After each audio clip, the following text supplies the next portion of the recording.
This commercial property, located on West Main Street in Bushnell, Illinois, has been used for manufacturing and has just over 1.19 acres of ground with 3 buildings.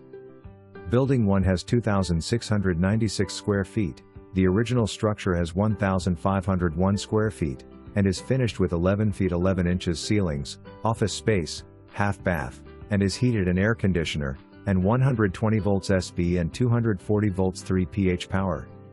It has a 10 by 10 overhead door leading to an addition that is 19.04 by 54.04 with 10 ceilings, heated, and a 10 by 10 overhead door.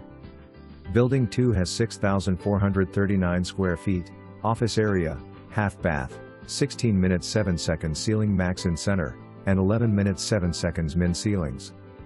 This building has 120 VSB, 240 V, and 220 V3 pH, a sprinkler system, and gas HVAC/air conditioner.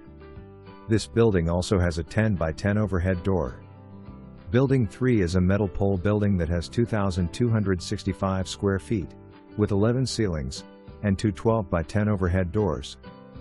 This building has 120 volts SB and is used